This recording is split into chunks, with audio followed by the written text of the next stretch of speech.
Hello, how's it going, guys? Oh, Hello, Going hello, good. hello.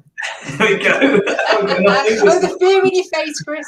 I mean, I don't look like it, but these are fat fingers when it comes to using a trackpad today.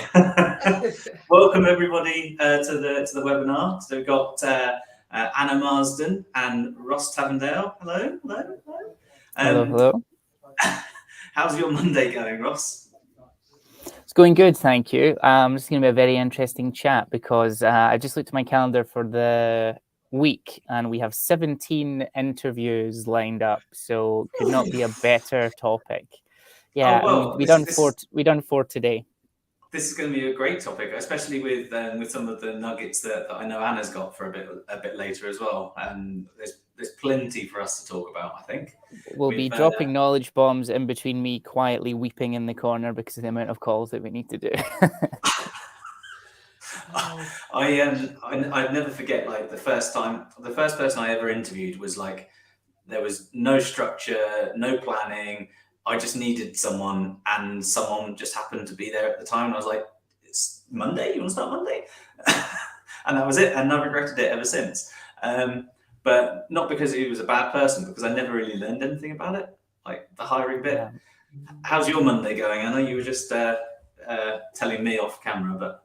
Well, I haven't been interviewing lots of people, but no, I've had a really good Monday. I've been beavering away and getting down my to-do list, but not the rich seam of knowledge that Ross is going to be about all the things that you should and shouldn't put on your CV.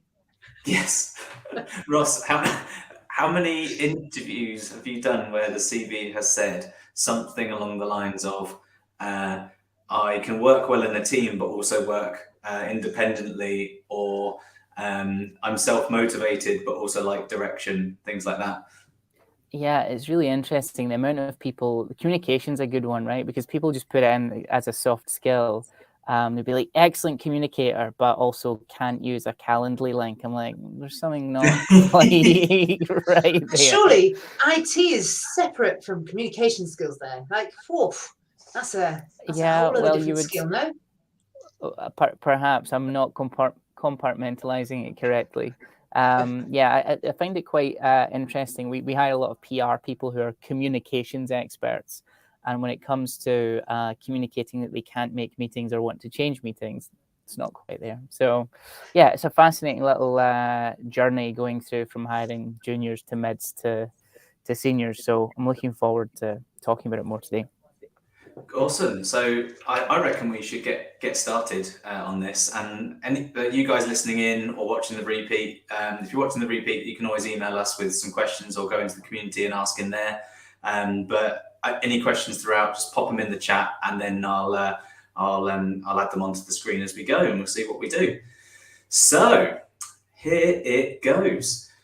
I think the first thing is we probably ought to talk about what the right bums on the right seats mean, because it doesn't just mean the right people necessarily in a business. So the right people, a operations director role might be available, and you might look for an operations director, but the right bum on that seat isn't just anyone. And I think that it's really hard to distinguish who the right bum is, as it were, for the right seat, and they're not all created equally.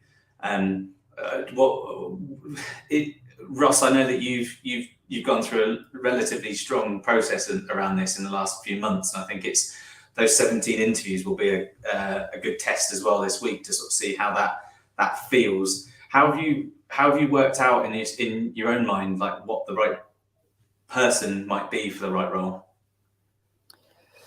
Yeah, so I think it really starts with understanding what your processes are and what you're actually delivering to the client in the end. And I like taking people through the kind of three basic things is like, do they want it? Do they get it? And are they capable? And once you do that to your team and then put it against your processes, you very quickly realize that, well, one of the things we realized with our team was, we were, people had, let's say, 4 hours of calls and 3 hours of calls in a day and 5 hours of work time.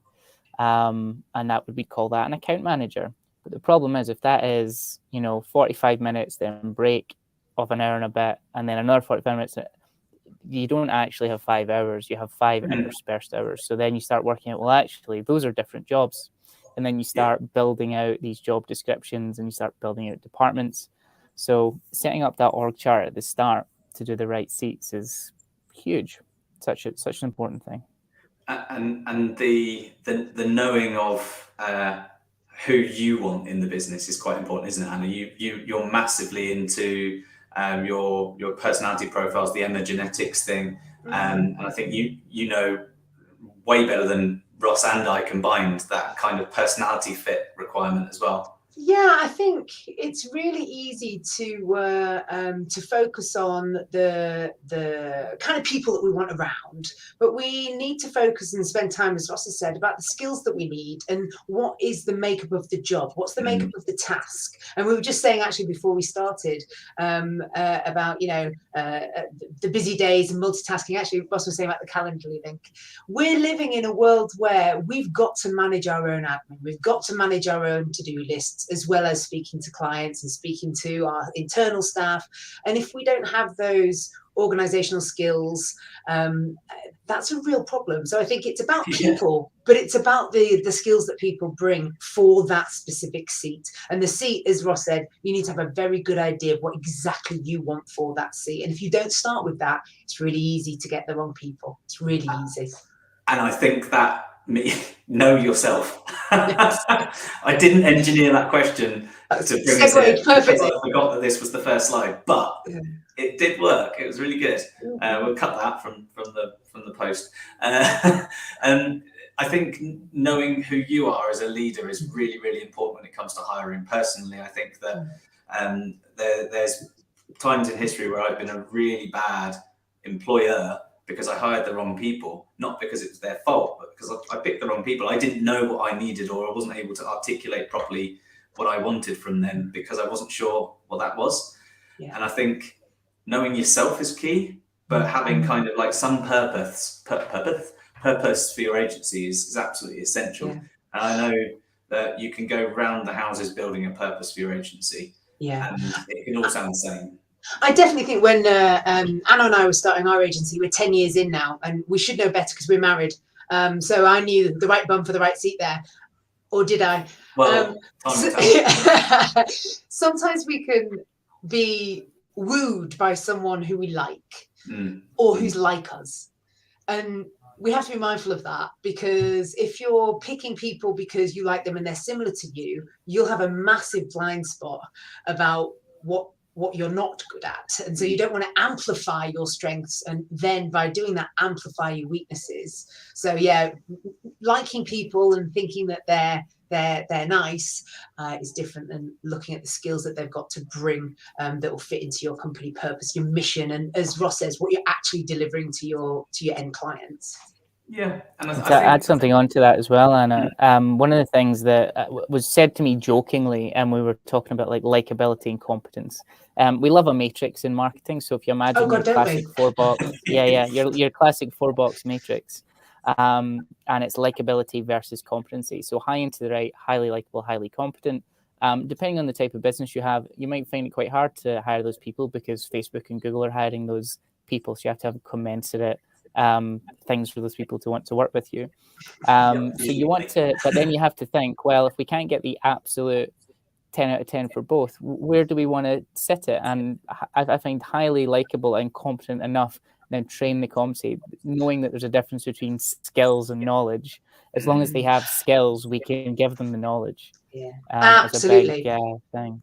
Yeah, I think that's really important, Ross, because I'm a trainer by trade, professional trainer, been doing that for 20 years, and you can learn so much. And having an open mind, having an approach to learning is just as valuable as already knowing the stuff.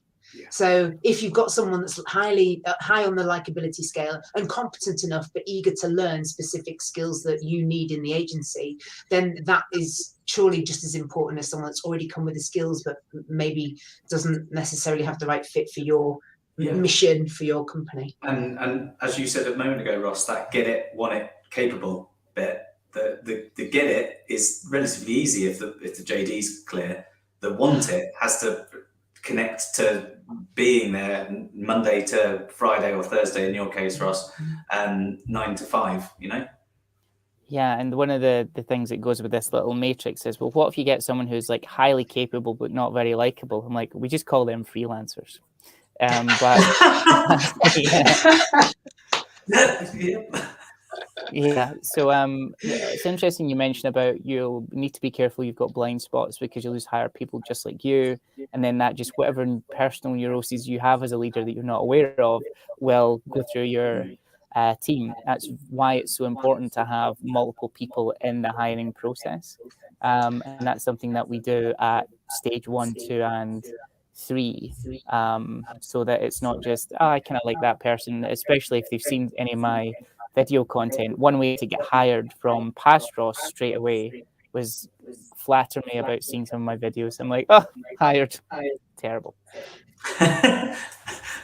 And it doesn't, it's not hard though, is it, as well? Because in a sense, I found this personally in the past, there's a lot at stake because it's your agency, it's your money, your cash flow, and it's not hard to get flattered in a sense because your guards are up massively, except for the ego one. And you know, you're looking for someone to tick loads of boxes, but if they say, oh, I saw you on that video a few times, Ross, that was great, you're going to go, oh, and then it all drops down. And that's why you need someone with you in those meetings who knows you in real life and is totally not enamored by anything you do, so that they balance the ego out quite nicely. Totally reasonable. You mentioned, Chris, before about epigenetics and personality tools, psychometrics that we can use. And there's certain psychometrics that you can use for recruitment.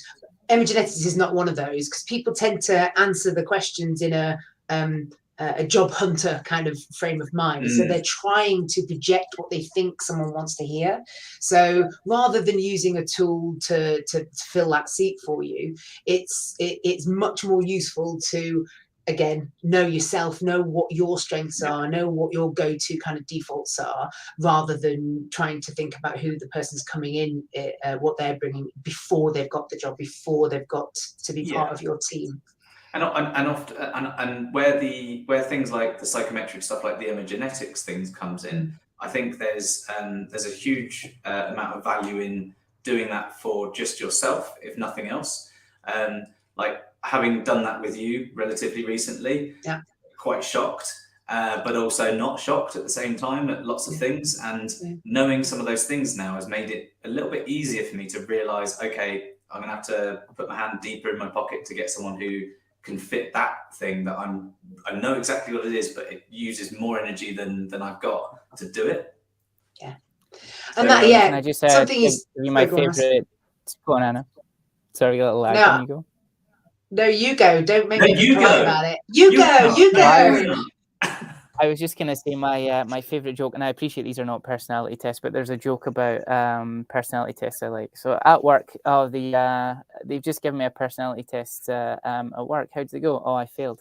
The idea being that I didn't have a personality to begin with. Sorry, bad joke. It's whatever they wanted me to be, and that's the thing, isn't it? People, when they're looking to impress you, they'll try and shape, whether it's their entire personality, trying to shape their answers to please you because they're seeking something from you, like a job. But the money and the job and the prestige. All of the things. But knowing yourself, that's like you say, Chris, knowing that, I tend to get way more energy out of working in a team, or when I'm structuring things, going through my to-do list and, pitching and performing and that stuff. When I'm sitting in front of my spreadsheets and I'm looking in front of my numbers, I need quiet. I need a bit more energy. It'd be great if we had someone that showed that energy about those analytical type skills. But again, mindful to not use those as tools for recruitment. Agreed. And I think having those tools are key, but pretending that you're something that you're not is really not. And I don't know how many agencies I've spoken to that, we've got a really good culture. We do like pizza and beer every Thursday. It's not. Wait, you tell me that's not enough? Oh no, sorry, Ross. That's awkward. You saved a few quid on the delivery orders for the hybrid team though. It's hard to synchronize it across multiple countries. Everyone getting their pizza at the same time.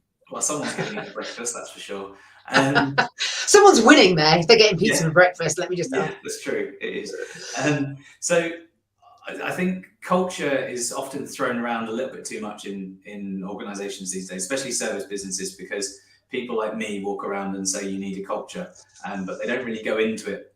It's like a read this chapter of a book and you'll know what it means kind of thing. It really isn't. And I think that comes back to knowing yourself, because you start your agency and run your business because you want to do it and you've got an idea of what that good looks like, and you can kind of find the people that live with those same kind of expectations, those same sort of values, the people that kind of want what the purpose of the business is. The outcome ultimately is, the main stakeholders make their cash and maybe exit and things like that, but the staff will want something tangentially connected to that, so higher income or better prestige or whatever.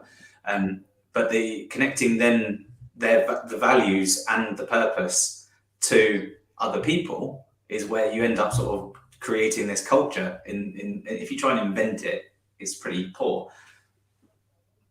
I think culture is all about, like you said, understanding people's hooks, feeling like you're creating a space where people can be themselves and belong and be part of your tribe to be able to do the thing that you're set up to do. And that in and of itself takes much more effort in terms of planning exactly what you need for the people and the bums on the seats. So you need to do quite a lot of that structural thinking in order for the beer and pizza to make a little bit of a difference and to make people feel that they are central to the culture and the raison d'etre of the agency. Yeah. And it's not a one and done thing though, is it? No, not at all. No. You have to kind of work on it. Sorry. Yeah, a big thing with culture, I've realized, is a lot of leaders think it's something you have to do, right? There's some sort of like action to take as the leadership team to like build, like they say things like build a culture. The action isn't building. I think it's Some of those big whiteboards in your quarterly review, exactly. It's the action is listening, really, and getting and doing it so that people feel heard and integrate into the process. And a big part for us is making sure that values are front and center. And I know it's very cheesy, but we literally have values written on the wall. It's very corporate cheesy to put your values on the wall, but they are so important to the day-to-day running of things, because it's kind of your culture is really just your operating system in action. That's all that is, I think. I agree. I mean, it is very cheesy, first of all, to have them on the wall, but then it means that you're seeing them every single time you turn around, and same with the team in various different ways. I think that everyone you work with, and if you think of everyone you've ever worked with, or even indeed everyone you've ever met, they're all from somewhere different. They've all had different experiences. They've all had different upbringings, education. They've all grown up in different places with different levels of income and different wants and needs and issues and traumas and all that sort of stuff. So bringing them all together and expecting them to do the same job it is possible if the job was put burger on thing, wait 30 seconds, turn burger over, wait 30 seconds, stick it in between two slices of bread. If you're doing anything which requires you servicing other people and providing something to the public, you need something where you kind of have some sort of shared set of beliefs. And it doesn't have to be beliefs as in, cultural beliefs or religious beliefs, but that's why religion and nationalism do quite well, is because people have this kind of shared, coalesced thing. So if you think that our agency's here to be brilliant and perfect, cool, put some numbers on it, and then it's got some kind of tangibility. But if you build an agency and you're and you build it around at least a couple of shared values, which everyone you hire can have, regardless of all of the other stuff. If your shared value is, what's one of those on your back wall there, Ross? Grow together. Grow together, right. So it doesn't matter where in the world I'm from, what I've done, what any of my experiences have been, I kind of want that. I want to grow with people. And that's a really human thing. So I can get behind that. It doesn't really matter that I'm from Australia and have a basic education, but taught myself everything about digital PR. I can be part of the culture. Yeah, and the thing is with values, I keep interrupting you now, and you go. It's because we're waiting for the same beat, you see. Yeah, We're part of the same that, tribe without even knowing it, Ross. our media training is so good that it's cancelled each other out.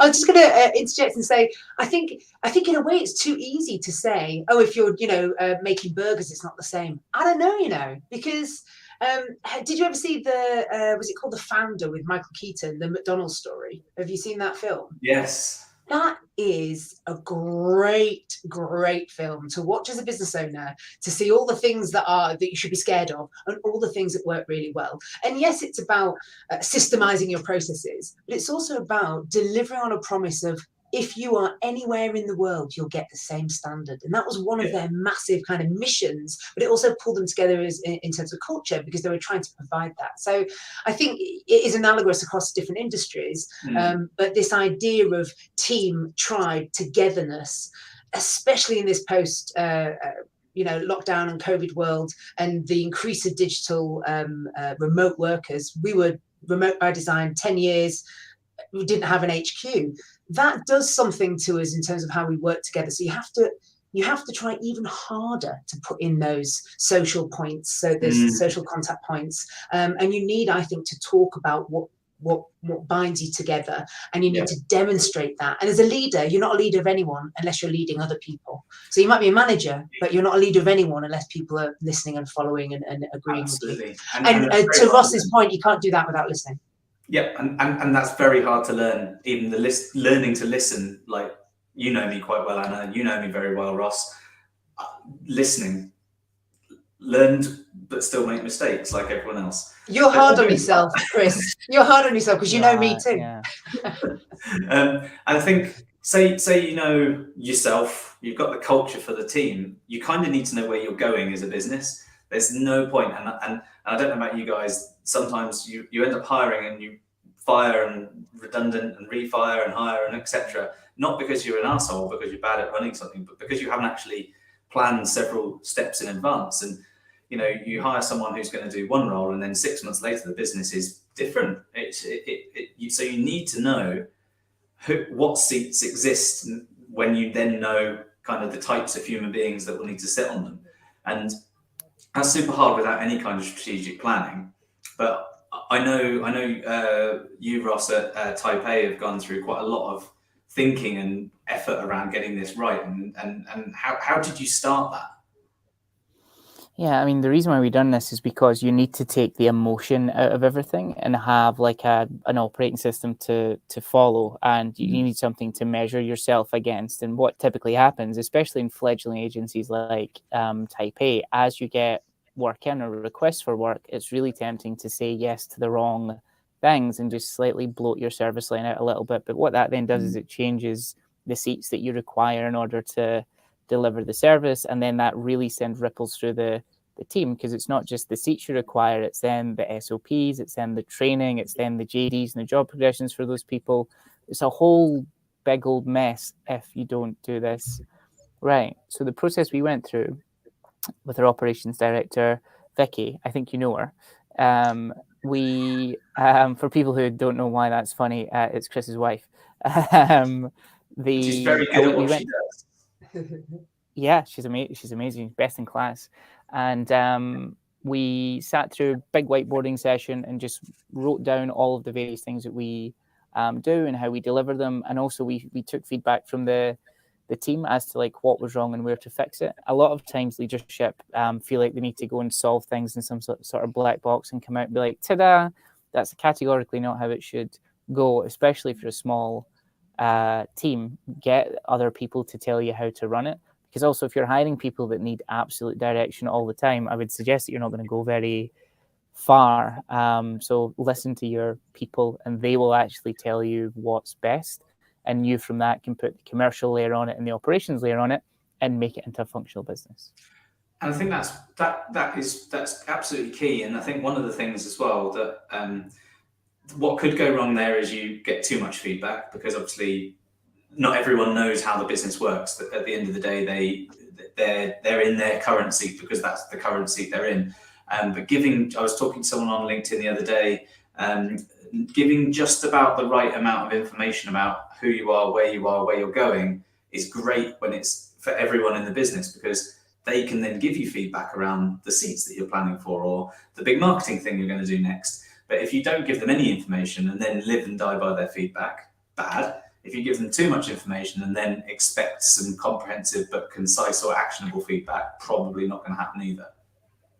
Yeah, one of the 4 Stoic virtues is temperance. So you need to so strike. And actually, one of our company values, it's on the wall, is balance. So too much of either end is wrong. So hitting the middle point is important. Yeah, I think you're right, and it can be tough. But I think once you know who you are, the purpose and the values the business live on, and the culture that you can create, and then you know, okay, we need these seats, but also we don't need this until we get to that, because you've got a strategy. Then you can be a bit creative when you're hiring. And I think it's really easy for people to prepare for a basic interview. Show up. Oh, tell me about yourself, or something that's not on the CV or whatever. I think in digital agencies land as much, pretty much it's probably the best place where potential employers can be really creative and do something a bit different. And it's not a Google style, throw them a black box and expect them to give you some kind of cool answer that's got no real answer to it. There's a really good mid ground. I think you know quite a bit about this, don't you, Anna? Yeah, this wasn't for our agency. Again, we were the agency that literally just got the subject matter experts who were the freelancers. So we were very, very kind of not top heavy. We were very flat, I guess, as a structure. And it was a community of people that were delivering. And so getting those freelancers involved and feeling part of what we were doing was central. So we didn't have that kind of structure. We were very micro. We are a very micro business. But I was helping a client of ours in the financial services sector, and we did a day. It's terrible. I mean me, not the royal we, just me. But it's really hard when you're married to your business partner to not say we when you mean I. I was part of a recruitment day, and they did 3 really good things, I think. The first one was picking up a point that you made, Chris, there about being creative about the questions that they asked in the regular interview. Yeah. Then they also got a point that you touched on, Ross, other people involved that already worked for the organisation, involved in meeting, chatting to, understanding what the person was like when they weren't being quizzed, understanding what the person was interested in, motivated by, what were their motivational hooks for things. And then the off the wall kind of creative challenges. And this again was financial services. It wasn't a cool digital marketing agency, but they came up with a question about you're creating a new board game. Literally, you've got half an hour to brainstorm ideas, come up with what it looks like to win, what you have to do, what's going to be called. Go. Has nothing to do with the product that ultimately they're going to sell. Mm-hmm. But part of that is understanding how someone reacts to the unknown, seeing how creative someone is. And you don't have to be in a creative role to be creative in your work. And so part of that day was just brilliant, because you could see people really kind of lean into, I don't know how to answer this, but I'm going to have a stab, and I'm going to take from this experience, I'm going to take from this, I'm going to take from what I know about the market and what would play well. I'm also going to take from what I understand about behavioral insights and how people work together. And if you're a small agency that really, really is trying to influence people to do things, that would be quite useful to see how people react to the unknown, and throwing people into kind of a bit of a scary yet exciting creative question. That worked really, really brilliantly. Which pulls all 3 of my final points together nice and neatly, really. By final points, I mean these final slides at least. Challenging people outside of a situation. Okay, you've come for a digital PR interview, now make a board game. Don't know how that would land for the 17 interviews this week, Ross, but when would you do that? What kind of roles would you expect that from? You can't do it for every role, for example. I think you can reduce the grandeur a little bit. Go on, Ross. I think you can reduce the grandeur a little bit with instead of doing like big, challenging creative tasks, and like you hear all these very esoteric things that Google engineers are asked. So things like, if you're a flea and you're in a blender, how would you get out? The answer is jump out, because in the whole point is they would know how mass and velocity changes when you're like really small and things like that. That's all very well and good, but I find really basic things that are not interview questions massively throw people, and they don't expect them at all, and it tells you a lot about who they are. So little, like today I've just been asking, how was your weekend? And they're like, what? Like, your weekend? What did you get up to? How was it? And just the panic is unbelievable. They're like, oh, well, it was raining, so I stayed in. I'm like, oh yeah, what would you would have preferred to do instead? And then you're just seeing cogs go, and they're like, well, I don't know what I should say for this. There's no pre-prepared answer to make me look good or bad. And the answer to all of that is, I don't want you to say, oh yeah, I went to the gym, then to church, then I done some volunteering at a soup kitchen, and then I saved a puppy from a river. We just want to really know who you are, and what kind of wavelength you're on. It's not hard to answer those questions unless you're in typical interview mode as the interviewee, and I think that's why you ask them, obviously, in order to kind of not throw people off and make them feel uncomfortable, but to see what the real human being is like versus what the script in front of them. Because the real human being will show up, and they'll show up, and you want to make sure, and you want to make sure that when they do show up, that they are in the VUCA world that we live in. There is nothing as constant as change. We've all heard that. We know that. We've experienced it definitely these past 2 or 3 years. But knowing how people respond when they don't know can tell you lots about how they're going to be with the team, with you, and with the clients. And I think that is really essential. And in a world of digital comms, we are cueless quite a lot of the time. So what I mean by that is, if we're communicating just via text, not necessarily via video, but also sometimes via video, we're not picking up on the cues, the interpersonal skills. And what we're seeing is, generationally, that might have a bit of an impact in how people would respond to your question, what do you do at the weekend? Oh, what do I need to say? But again, it's not about what you need to say. It's about being able to be honest and show yourself. And if we're talking about culture and the importance of belonging, we want those people to show up as themselves, because you are always going to be better when you are happier and committed and in your team with your tribe of folk. You're always going to be, because you're not double thinking. That takes more effort. Yeah, and I think that there's a question that's just popped up. I'll put on the screen just now, but around the real person, kind of how accurate are those personality tests, those how accurate are those epigenetics, those kinds of tests versus what the real person ends up looking like? I know there's lots of science behind it. I absolutely am not an expert in every single personality test, but the epigenetics one is really interesting. Again, you wouldn't use it as a recruitment tool, but the difference about epigenetics is that it measures the two separate attributes of behaviors, how we default think, what our go-to ways of thinking are, and what our go-to ways of behaving are. So not none of the other personality psychometric tools will measure behavior separately to thinking. We converge thinking and behavior, and as a team member, it'd be really good to know, oh, you can ask Anna anything. You can interrupt her halfway through a flow. You can interrupt a meeting. She is halfway through a flow. It's a good one. I was going to say, it's like we prep that, but knowing your colleague's flexibility scale, knowing when a decision is made, how fixed they are on that being the decision made, can help you work with someone when you've made a decision. If they're very fixed, if they're very, very flexible in terms of changes. But coming back to the question, how accurate are they? The epigenetics tool itself renorms. So I've got a robot somewhere.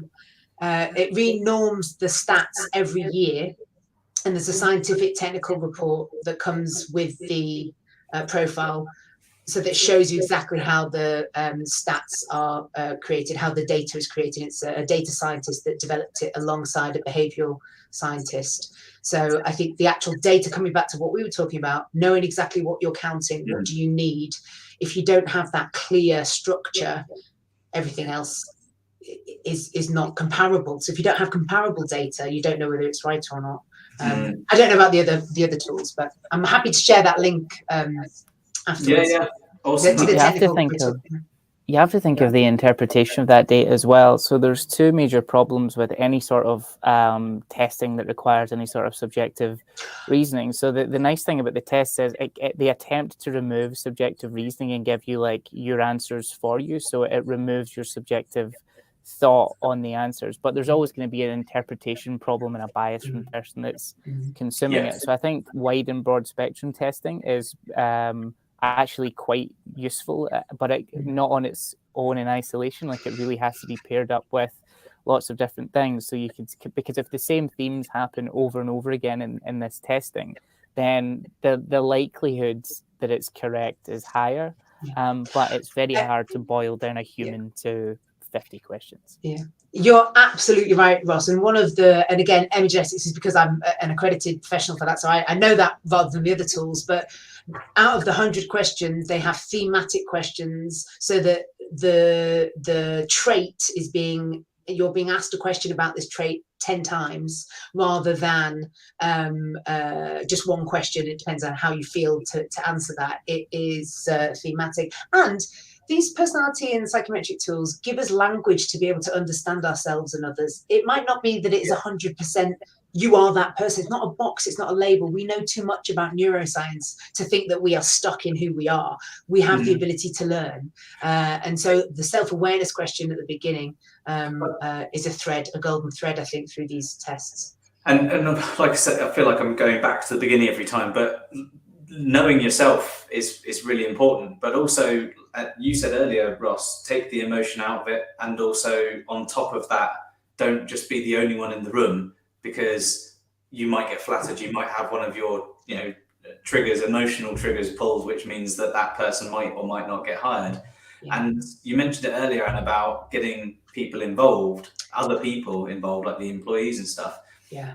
How and when would you do that? Would that be part of a structured process that you would hire people, or would you go, I feel like I need someone else involved at this point? How does it work, you guys? I think you can be creative. I think you can have a mixture of quite structured involvement of your staff. So if someone hasn't interviewed before, develop them in terms of their interviewing experience. Get them to see how the questions are structured. Why do you put comments and scores down?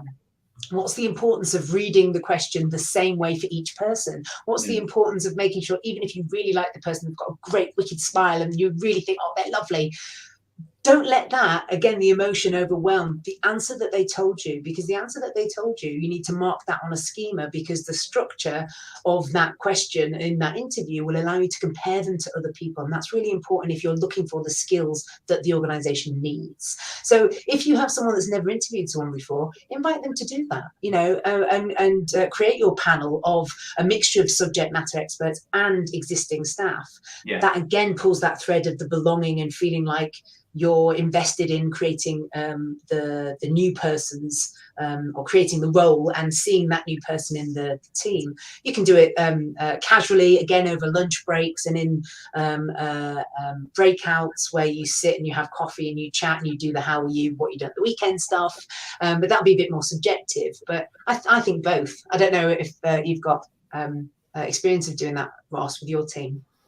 Yeah, so we wouldn't do both typically. So I think one of the interesting things practically when you're doing recruitment drives is just the amount of time that you do or do not have. And usually there's a recruiter involved, so there's some level of pressure to move things along.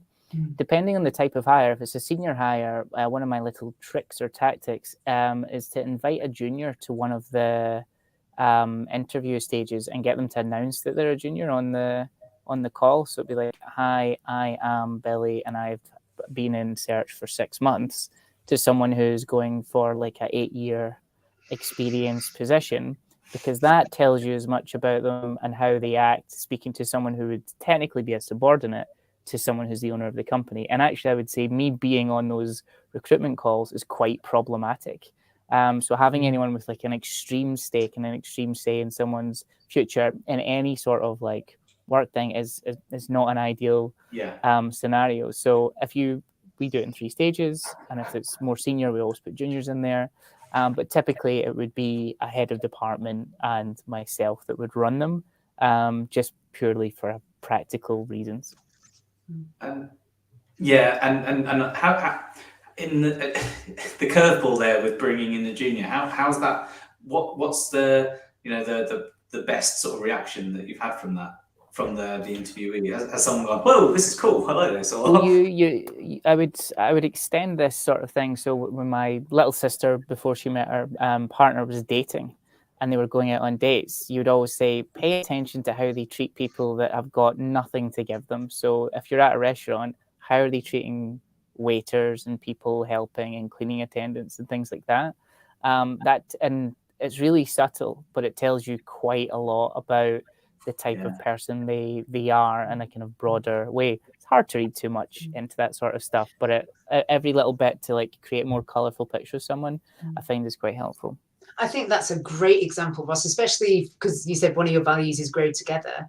If someone who has got more years experience treats someone else with 6 months experience in a way that is derogatory, that it isn't, that they're dismissed in what they say, that tells you all you need to know about someone, I think. And again, I know we've said about skills, but the people show themselves. They might say words, but they show themselves in actions. And I think part of the interview process should allow you to see to be in front of those actions sometimes. Totally agree. I've got a question here from Simon. I think that's for you, Anna, probably. Well, it's probably both of you, in fact. Do you always need to have a formal interview? We've been recommended a friend of a friend. What would you say? I'll throw it to both of you. So Anna, what I was going to say, Simon's the expert. Have you got how many 17 lined up for this week? But I would say you don't always need a formal interview. However, back to the point we were making about having the structured questions in the interview so that you can compare and contrast. How can you... So I used to have to make calls quite a lot to say you've not been successful. And I know, Ross, you'll be having to make these make these calls this week. What do you say to someone that hasn't been successful? You tell them the facts and the truth. So you didn't score very well on this question about this. That might be a development area for you. We really like this because you scored well on this. So being able to have that information in a formal way gives you data to be able to make the right decision internally, but also when you're giving feedback, it allows you to give constructive feedback to the person. If you're recommended by a friend of a friend, do you know them? How do they know them? Is it for the same role? Is it for a different role? What are the skills that they're bringing? Have you seen a CV? Again, the liking and the skills, make sure we don't conflate those two things of we like them, so they must be good, and we rate our friend. I think maybe not a formal interview always, but definitely you want to be able to see the CV and be able to see that their skills match the vacancy that you have. This is interesting, Anna. It's the first thing that I've only slightly disagreed on. So like, go on. Just that little last bit there about like maybe not like a fully formal interview and things like that. I think actually it's needed even more. So if it's a non-professional relationship you have with someone, you're bringing them into professional. It depends. To be fair, it depends on your company. If it's a small business, you just need some help with some things. Probably not. I was going to say, as a freelancer, I'm sure. But again, if you're pulling someone into your actual core team, you want to have the stats and the data, don't you? And they also need to be okay with going through a formal process because it shows respect for the role, and it shows respect for what you're trying to build, and it gets them on the same page as you. So we've had a lot of things where people will recommend people that have because they've seen them win awards or they've seen them on some webinar or something like that. And it'll go through, and the person who's being interviewed is forcing informality.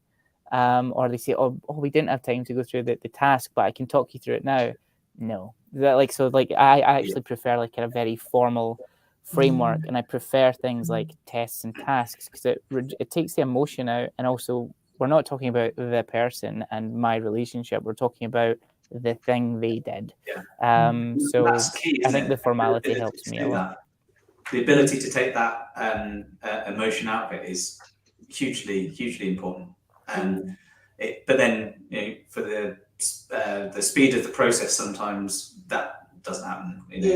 And again, that's a really valid point in terms of what is the role, how long is the role, what is that role in the structure of the organization, and the data and the comparisons and being able to give what is caring and considered feedback. You can only really do that if you've got the data. So yeah, no, I think we have to be mindful of the people that we like versus the people that we think can demonstrate the skills that we need for that seat.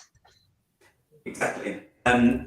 So final point from either of you. What is the first kind of thing that would be a warning sign that they're not the right bum on the right seats, taking into account that you've got the same process every time, and you've got like it's the same role, 100 roles. What's the one thing that would be like the earliest doors red flag? Really straightforward. So the first one-to-one, we do a one-to-one every month and a quarterly review with them every quarter, funnily enough.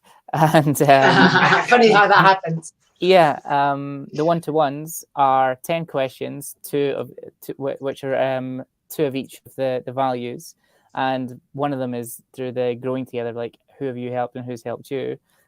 If it's coming out, so we also have a scorecard for everything. So every level of the business, everyone has one number that they need to push for. So if that's not happening, that's a really obvious flag that they might be in the wrong job. And then quarterly, you just get more data, and it's 360 feedback. We use a system called Bamboo HR. It's our HRIS system.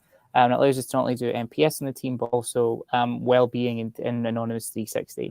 So when it comes to their quarterly review, you've got the entire agency that work with them giving some level of feedback. So you've got their subjective feelings on things, their line managers' subjective feelings on things, and then more objective overall feedback based on things they've interacted with. So you just see it through numbers and testing and reporting, and that's it. I mean, we had one kind of funnier story where someone didn't show up for work on the Monday. Now it's remote, so it's hard not to show up to put a camera on. And he phoned me at 1 o'clock in the afternoon, and he said, "I'm really sorry. I was up till 6 o'clock in the morning." I'm like, "Oh, what were you doing? Are you ill? Like, what's happening?" He's like, "No, I was launching my new business." And I'm like, "But you work here?" And he's like, "Oh yeah, but it's 4 days, so evenings and weekends." I'm like, "Okay." So that was a quite easy flag, but that's so rare and bizarre. Just scorecarding, one-to-ones, quarterly reviews. What about you, Anna? I think, well, I can't beat that in terms of an answer. I think that's so awesome in terms of the structure and the robust data, and exactly what we were saying before about, having the systematic collection of data points, some subjective, some objective, so that you can see. So you can really get that, as you say, the 360. I think the boring structural collection of data will allow you to see things. And I know we're talking about humans, but even still, I think it's really important that we follow a process, because business is all about process. Especially in this industry, people say it doesn't, and it isn't. It's all about people, but it is about people, but people doing process. Which leads me to thank everyone, thank you guys in particular, for being here and helping out and giving you nuggets of information and tips. I think we've certainly covered an awful lot, a lot more than we were supposed to, in terms of timing. But I think we all like a good old chat. Any final questions from anyone? Please send them to me in an email, or go onto the community and ask. Anna and Ross are in the community as well, so just tag them and you'll see. And join us for the next webinar, the beginning of December, with Judith Germain, one of the OMG Centre coaches. We're going to be talking about critical thinking and how it's a superpower for agency leaders. Ross, you hear me talk about this all the time. It is powerful, and I think if as an agency owner not employing those skills yourself, you can't expect the people you're employing to employ them either.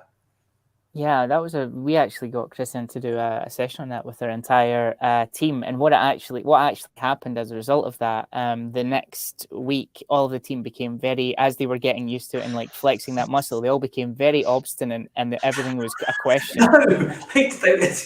But that then allowed us to put in more processes for them. No, but I mean, then it helps short term, right? So with all that new knowledge, and you're starting to flex your muscle and get used to like Yeah. when is appropriate to use it and like how to use it. We then as a leadership team are like, this is great because we can put in processes to support, and I'm sure the clients quite liked it as well. They do, and it helps prevent future problems. But anyway, that's for another webinar, which everyone should sign up to. Thank you very much, Ross. Thank you very much, Anna, and everyone watching the replay in 10 years' time, potentially in YouTube land. Hopefully, the world's still spinning. Thanks very much, everyone. Cheers. Thanks so much. See you guys. Bye.